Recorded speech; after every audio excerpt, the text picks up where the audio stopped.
This is Robert Montgomery speaking.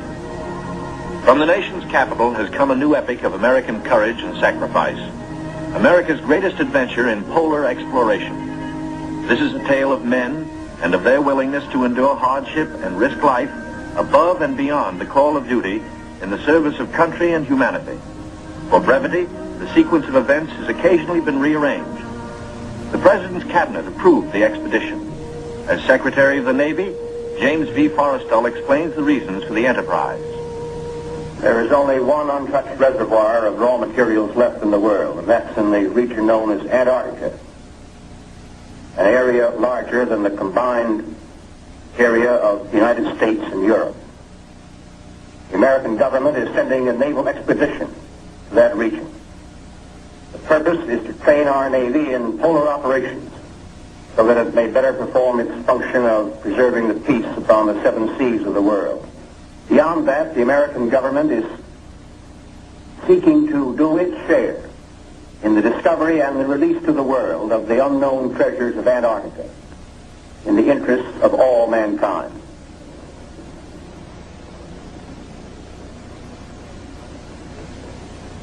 Thumbs up to this, gentlemen. The Secretary has approved our plans, confirming you, Admiral Byrd, as the officer in charge of the expedition, and you, Admiral Cruzen, as the task force commander. And we get everything we need. That makes Operation High Jump the greatest polar expedition in history. Admiral, time is going to be our greatest handicap.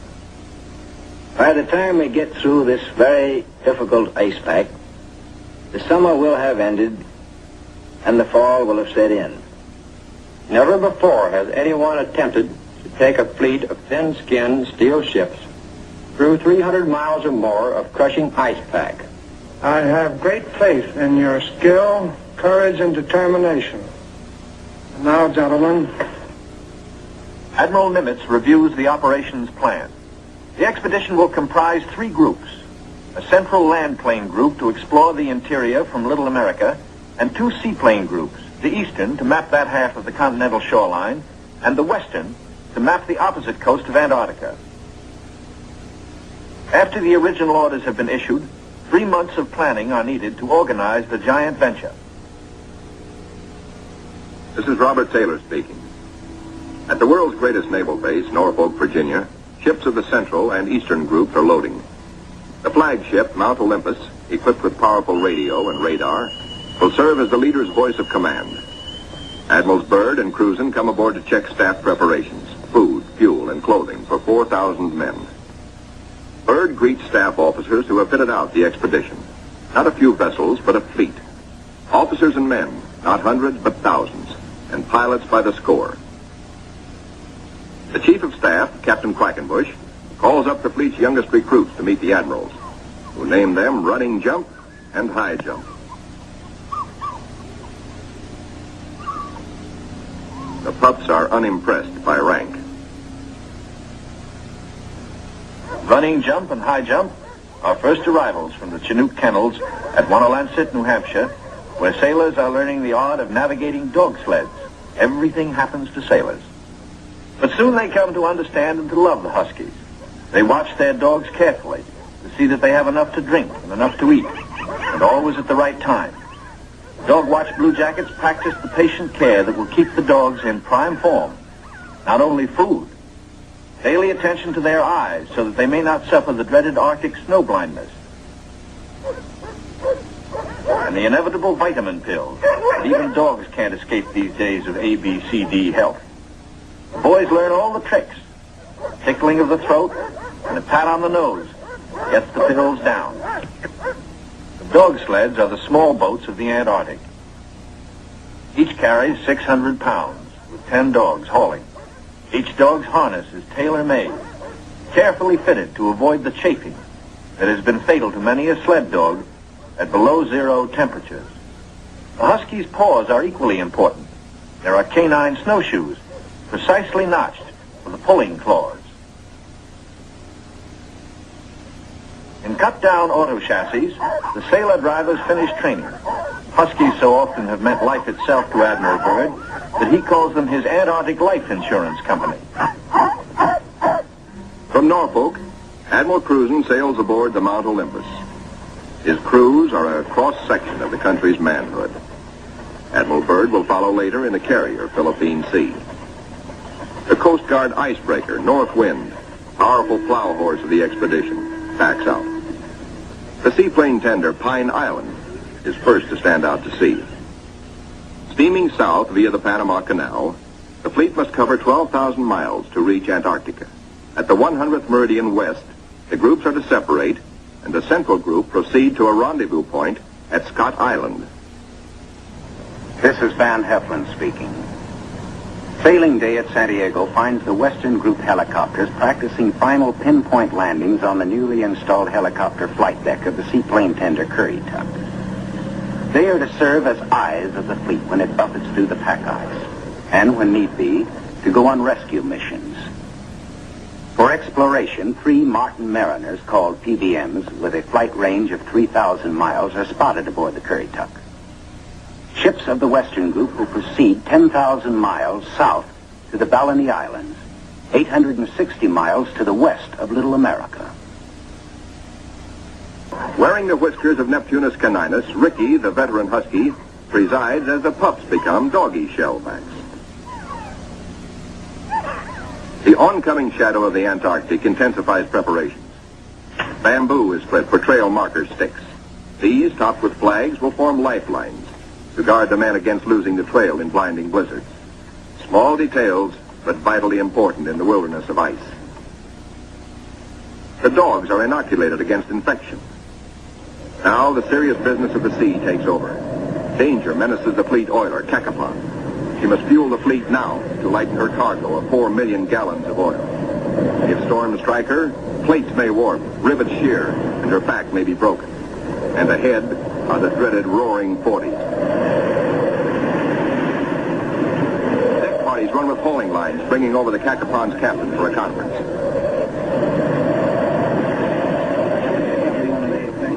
The ships are still on course, forging ahead. But the Cacapon's salty skipper smells storm coming. Few ships travel this lonely ocean, so there are no weather reports. We've got to finish this job fast, he roars, or we'll be caught in a stiff blow. And blow she does.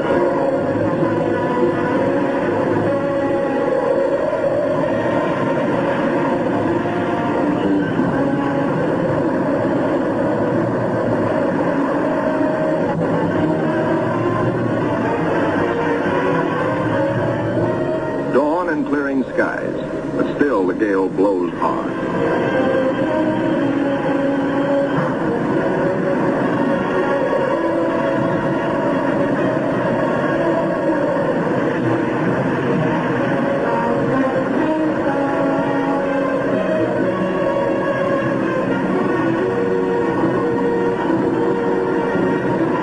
Aboard the seaplane tenders, rolling decks imperil the... The flagship flashes word by radio to the carrier Philippine Sea. Base ready, weather suitable. On the carrier, 6 planes, triple checked, are ready for their moment of destiny. Admiral Byrd has given the pilots a final briefing. Everything depends on split-second timing. Pilots, man your planes. No 3,000-foot runway here. Only a scant 300 feet. Jet propulsion is their reliance. Crewmen attach jet containers, 4 to a plane. These JATO bottles are packed with flaming power. In the critical 10 seconds at takeoff, they give the kick-up of 2 added engines.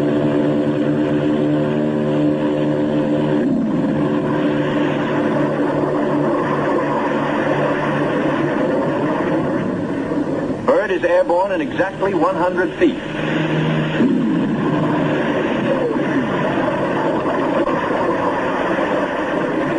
Admiral Byrd and his companion plane will try the 800-mile flight first. The others await his orders.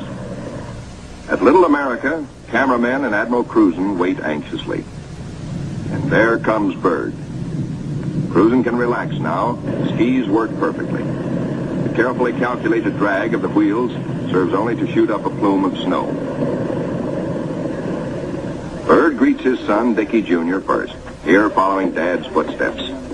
They watch plane number 2 come in safely. Byrd tells Cruzen, good to be home again. Cruzen has urgent news. There's a terrific storm brewing, only 10 hours more of safe flying. Byrd radios the carrier, launch all planes as soon as possible. By midnight, the Philippine Sea has the remaining 4 planes ready. They must risk a takeoff in darkness before the terror of the storm strikes.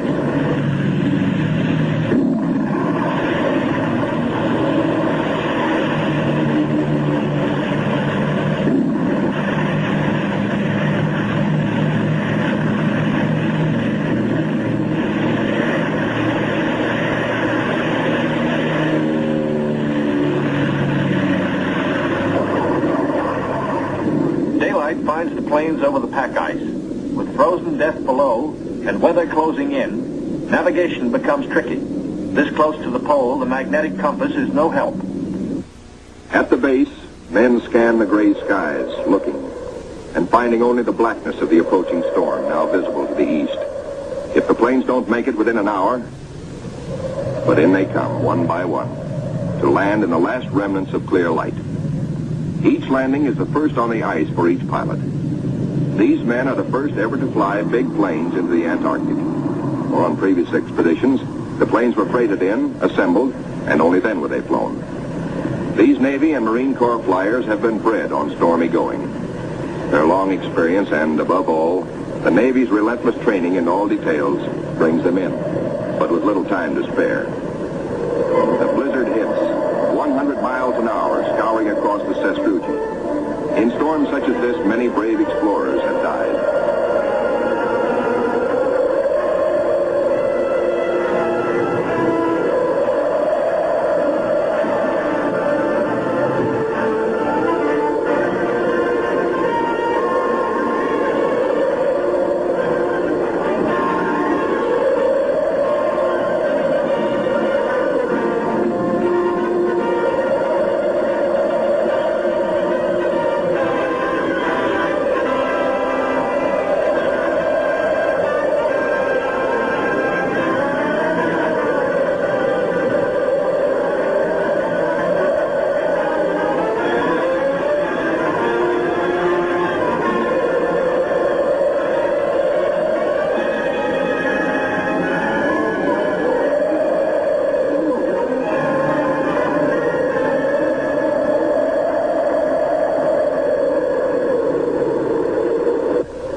Abatement of the storm, work parties head for the plains. The blizzard is 40 hours old. The wind has become bearable. The expedition flight schedules are days behind. They must get the heaters going, clean out the frost. The Antarctic offers no quick machine service as on standard Navy airfields. Fuel for the heaters must be hand-dragged, hand-pumped, hand-fed, with the temperature far below freezing. The chow wagon, the never-failing CB tractor, gives the work parties a lift back to the mess tent for hot coffee, food, and warmth. Only the Navy, Marine Corps, Coast Guard, and Army cameramen who made this official record know the price they paid for these blizzard films. They covered the Pacific battles for posterity. This cold day, they froze their whiskers to make these first color films of an Antarctic blizzard. Little America digs out. The planes still stand on the line uninjured. Icicles and snow to be cleared off, but no plane blown away. Lashings held. Tent City intact proved out the technique of survival evolved by Byrd in a lifetime of exploration. Not one tent went down.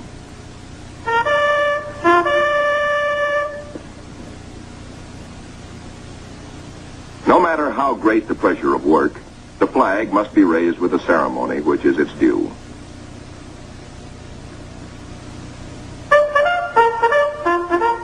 Admiral Byrd declares Little America IV in full operating commission. The Admiral and the party ride Weasels 12 miles south to visit his earliest camp, marked by the radio towers. Little America I, now 40 feet under the snows of 17 years. And above it, Little America II, 25 feet under the snows fallen since 1935. Captain Boyd, United States Marine Corps, ties on a safety line. While Admiral Byrd and 3 veterans of his previous expeditions watch, Boyd inches his carcass down the old ventilating hatch. It's stood 20 feet in the air when it was put up 12 years before. He pokes a stick up as a marker for the main hatch. Now all hands, the Admiral included, will have a chance to go look-see. Below, the old-timers find a lantern that lights at once, and all manner of other gear. For here in Antarctica, there is no decay, no rust, no dust, not even germs. Fruits, vegetables, meats, all good after 17 years. Small wonder Bird preaches that one day Antarctica may be the world's storehouse to keep the 7 years surplus for the 7 lean years. Bird, bringing with him the old corn cob he'd forgotten in 1930, comes up last. He meets heavy going, but he makes it the hard way and seems to like it. Can men survive in freezing water? Men from Mars, members of a special underwater demolition team, wear the new cold water rubber survival suit. In contrast to these skylarking youngsters eating ice cream in the ice, men in ordinary clothing are paralyzed in 6 minutes and die very quickly thereafter. Yet these sailors, wearing only underwear beneath their survival suits, stay in half an hour and come up chipper and warm. On the sunny afterdeck of the Mount Olympus, the expedition's prize penguin catch, the big emperors, are living the life of penguin Rileys. They grow 4 feet tall, weigh up to 80 pounds, and are the only creatures who live throughout the year on Antarctica. Eons ago, they flew. In time, their wings evolved into swimming fins. Their deep feathers are the warmest known. Their feet, thick leather-like pads. On these, they lay their single egg and tuck it up within the body feathers for warmth, to hatch it. In captivity, they must have their vitamins. Keeping them alive for the return voyage is quite a problem, for their bloodstreams have no germ resistance. Their necks are ball-bearing. Strangely enough, the smaller captive penguins prefer their fish fillets. They won't eat live fish out of a pail. The rockhopper penguins are the clowns of the Antarctic. 20 inches high, cocky yellow eyebrows, sassy, and forever hungry. As the men find out, they'll eat their weight in fish every 3 days. The gathering of scientific data ranks high in expedition plans. Admiral Byrd says goodbye and good luck to an over-ice expedition which is to probe deep into the Rockefeller Mountains, 300 miles southeast. 2 LVTs hauling supply sledges strike out into the white darkness, their mileage checked by bicycle wheel counters astern. In the mountain rocks, they will seek minerals and ancient petrified vegetation. Hourly, they will record important aerological data. But exploration by plane has priority 1. 1.5 million square miles are to be explored and mapped, and the oncoming winter soon will end flying weather. The wheels come off.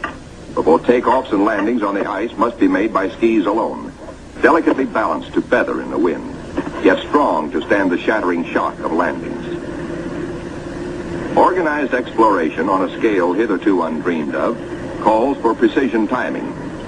Each plane is serviced on exact schedule with 1,200 gallons of high-test gas and with preheated oil tested to function at 80 below.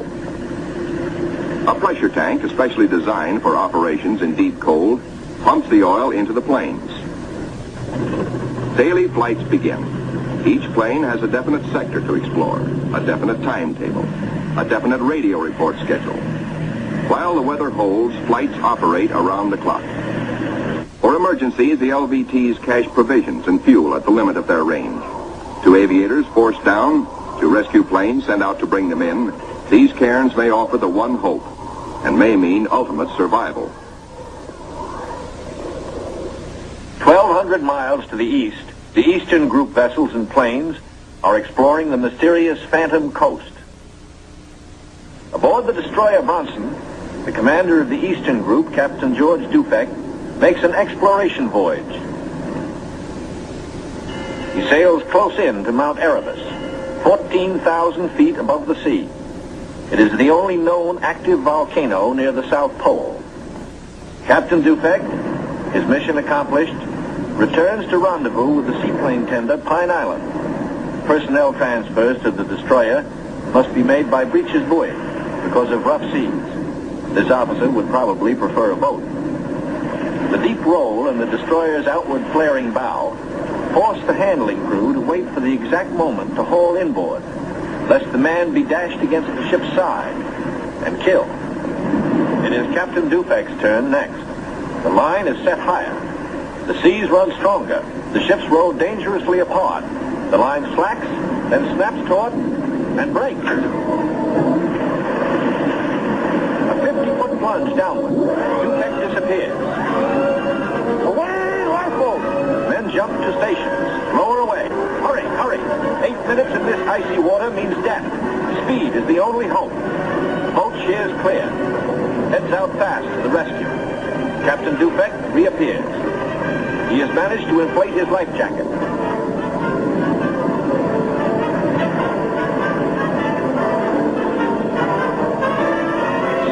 Gone. Dufek grabs the lifeline. The seaman clutches it. By a margin of seconds, he is safe. 1,500 miles west of Little America, the Currituck and her western group are off the Shackleton ice shelf, circling the Sunset Coast. The western group commander, Captain Vaughn, gives pilots and plane crews a last briefing on Antarctic dangers and the technique of survival if forced down. The flight about to start is the longest and most important so far for the Western group. Before takeoff, survival gear is checked. Gear to keep 9 men alive for 100 days. Food, drugs, sleds, sleeping bags. On the water, the great TBM makes her takeoff run. Her jet assist bottles blast. She lifts quickly into the air and circles the Currituck once. Jet assist bottles, their work done, are dropped and make a salvo splash. The pilot, Commander David E. Bunger, wipes his frosted windshield, a constant source of trouble in polar flying. He is over the Shackleton ice shelf, named for the great English explorer who kept returning to the Antarctic until death, so often escaped, kept its rendezvous with him. The smooth shelf roughens. Dark rocks, called nunataks, appear above the ice. Then rugged mountain ranges as far as the eye can see.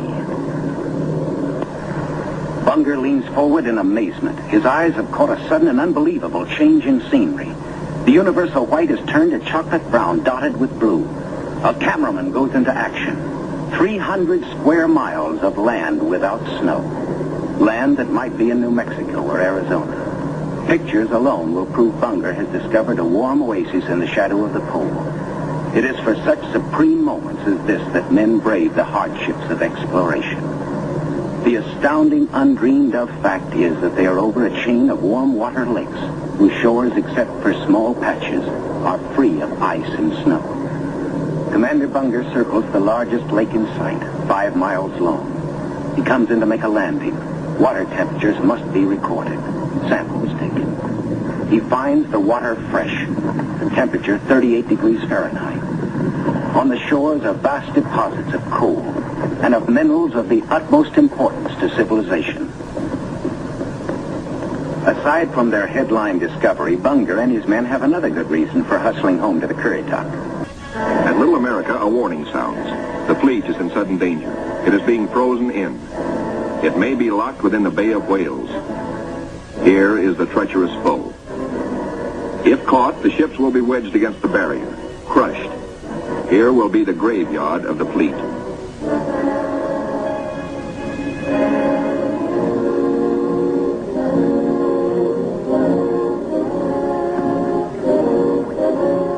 The Coast Guard icebreaker Northwind goes into action. Ramming, back, ramming again to break up the crushing floes. Landing craft work frantically to loosen the ice around the ships so propellers may turn without shearing off. One by one, the ships are cleared, get underway. Byrd remains behind with 197 volunteers in grave problems. His most important exploration flights will now lack the powerful directional radio of the Mount Olympus. To get his men out, he must hope the icebreaker can crash her way back in time. Otherwise, he and his men will be frozen in for the 9 sunless months of the dark, treacherous Antarctic winter. Marooned, Admiral Byrd and his staff plan the big flight to the South Pole and far beyond. This is the culmination, the last mass flight. 4 planes spanning out over a continent of unknown territory larger than Texas, California, and Arizona combined. Over freezing wastes without people, without life, without vegetation. nature's most formidable challenge to man.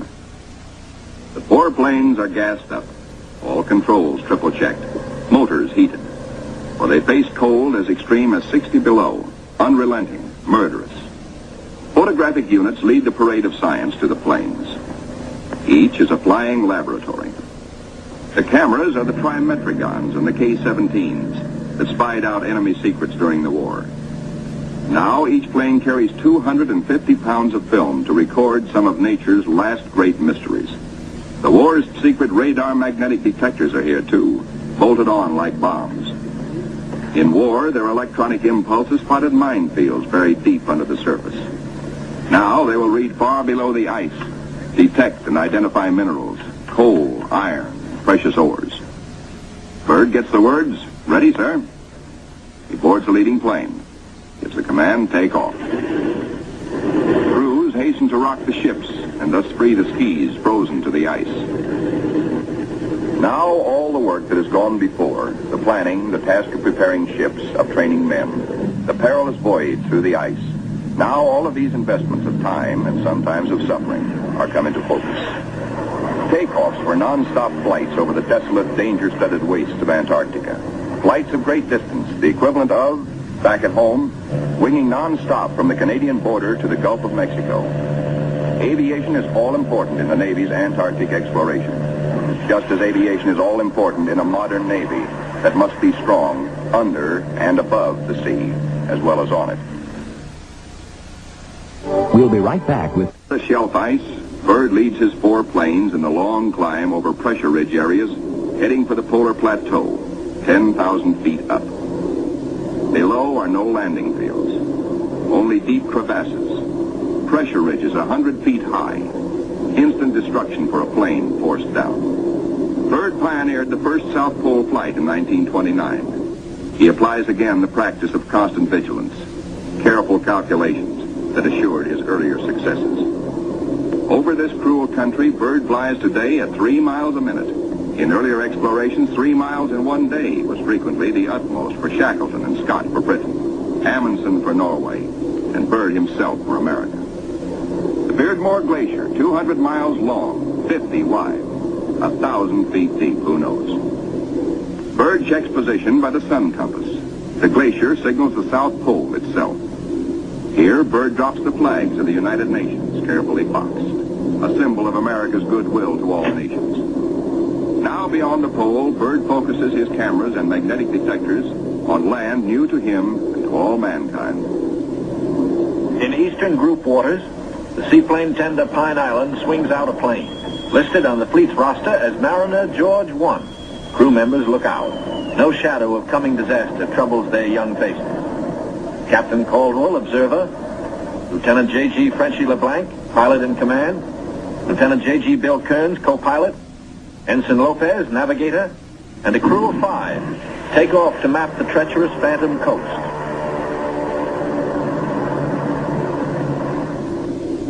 Byrd's planes, deep into the unknown, are the eyes of civilization, recording, evaluating, mapping. Plateaus, mountain ranges with peaks 20,000 feet above sea level. The trimetricon lenses, clicking overlapping exposures every 3 seconds, photograph from horizon to horizon. Coal, a mountain of coal. Byrd later declares Antarctic mines, if once tapped, could supply the world's coal needs for centuries.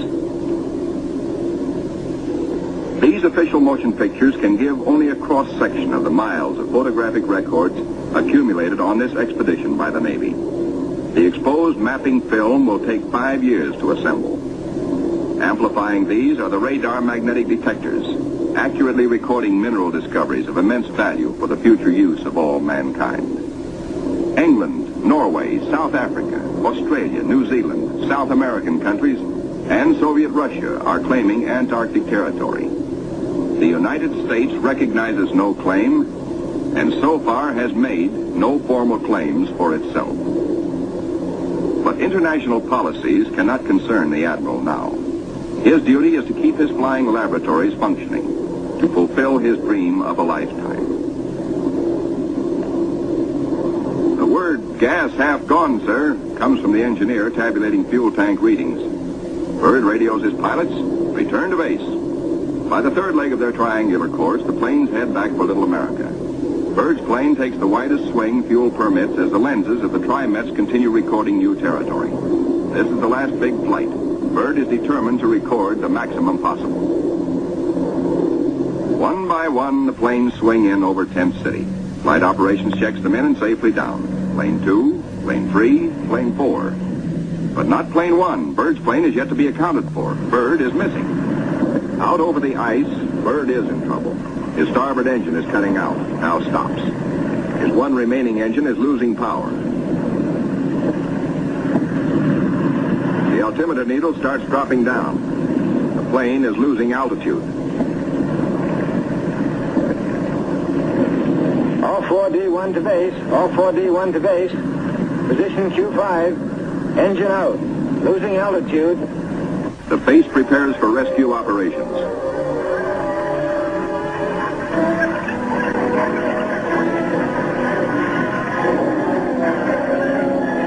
Handicapped by the partial power of one engine, the plane is in jeopardy. Down she drops. The needle drops from 3,000 feet down, threatening peaks around. A further drop might mean a crash. Only one hope: reduce the load, lighten her at once. Maybe that way, maybe if enough weight goes, maybe she will hold. Already the mountains are above. She is deep in the valley, deep in the shadow of disaster. The needle drops downward from 1,700 feet.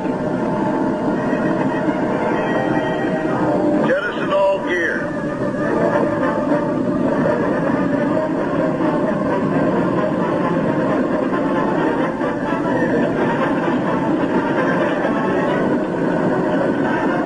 Only the precious films and records are saved. The gamble is life or death.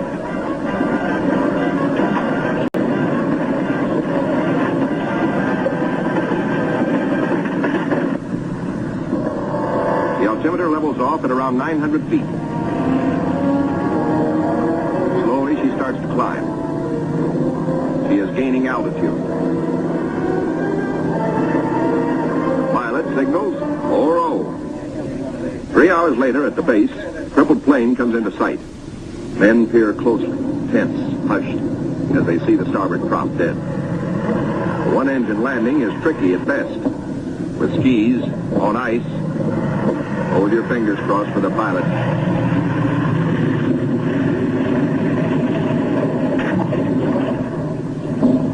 Safe, safe, good going. The greatest exploration flight of all history has ended in success. The flight beyond the South Pole. The flight beyond imagination. But over the Pine Island with the Eastern Group is the shadow of tragedy. Captain Dufek flashes the word by radio. To Eastern Task Group. From Task Group Commander, Mariner George 1 overdue. This group commence standard search and rescue operations immediately. Grim men with grave news from Captain Dufek. No time now for jubilation over his own escape. No mood for rejoicing. Bird knows better than any man the tragic import of the message. In the freezing danger of the Antarctic, seconds are hours. Minutes are days. Every resource of the expedition must be mobilized instantly. All planes must take the air. All men stand alert for emergency duty. Over the ice pack, above the open sea, across the barrier. Mariner George 1 is down with men. No radio signals coming through. That means a crash. Search. Search. Search. Wherever the plane is, it must be found. For maddening, anxious days, fog shrouds the area where the accident most likely took place. Men are frantic. Yet daily, at their own request, at their urging, in fact, the crew of the Pine Island gathers for prayer service. On the 13th day, the weather breaks clear. Captain Dufek sends another PBM into the area heretofore shrouded in fog. At last, in clear visibility, the pilots and men scan water and pack ice along the Phantom Coast. Wherever they are, the 9 men of the George 1 have been lost almost 2 weeks. Hope is thin. 5 hours out, Commander Howell, the pilot, spots smoke. A signal fire. Some are alive down there. How badly hurt? How many live? George 1 smashed. The wreckage scattered, some of it burned. And a message on the wing.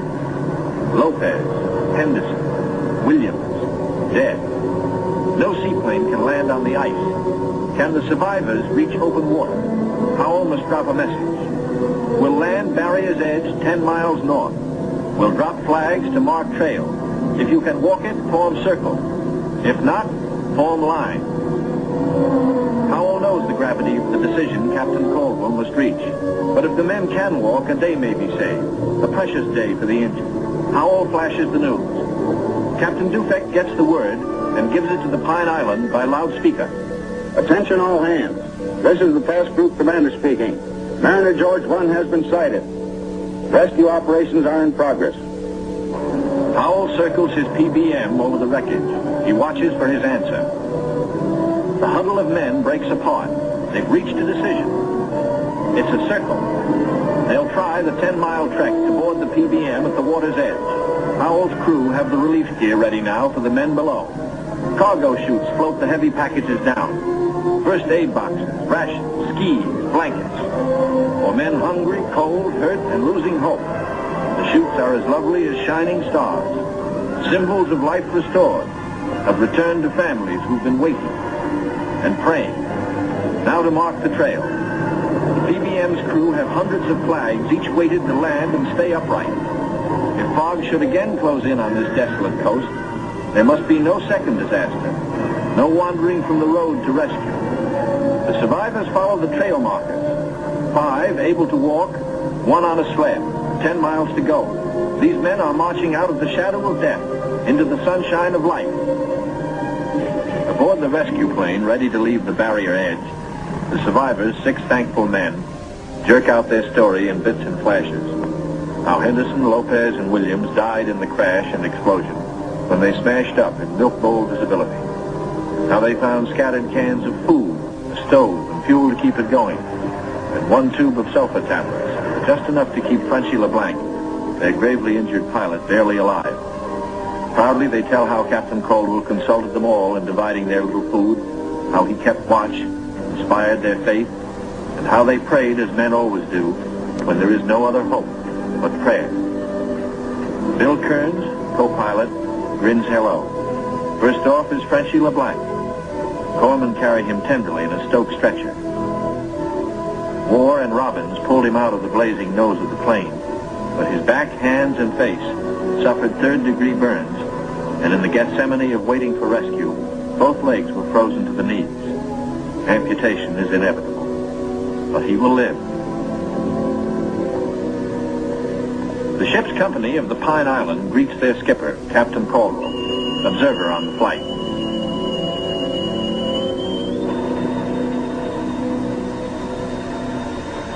He says no ship ever looked so good to him as his own command, as again he sets foot on her decks. His executive officer greets him with sincere affection. Captain Dufek warmly welcomes the survivors. Co-pilot Kearns, his broken arm in a sling. McCarty, photographer. Ward, the radio operator. And smiling Shorty Robbins, the motor mech. The head is warm. A hot bath, clean sheets, and long hours of restoring sleep. News of the rescue finds the icebreaker with Admiral Cruzen fighting her way through thickening ice to pick up Admiral Byrd and his men at Little America. Byrd is radioed for all speed. At the base, the Admiral supervises Operation Secure. All essential records and scientific instruments are to be taken home. The planes must remain.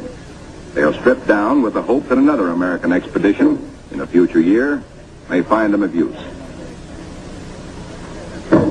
Supply dumps are marked by poles. And now through the capes comes the old reliable workhorse, the icebreaker. Final loading is the order. All roads lead to the bay, the last trip down. The last long trek through the snow for the big Go Devil sledges, loaded with men and equipment. The excitement that always comes with sailing infects all hands, including the dogs. They sniff something important is in the wind. With normal quarters for 75, the icebreaker must jam aboard the additional 197 men of the base body until, after the voyage north, she can transfer personnel to the big ships awaiting her at Scott Island. Byrd is among the last aboard. He can now report to Admiral Nimitz, Operation High Jump completed. Our men have achieved accomplishments unparalleled in the history of discovery. Our central group has flown far beyond the South Pole, mapped 1/3 million square miles never before seen by man.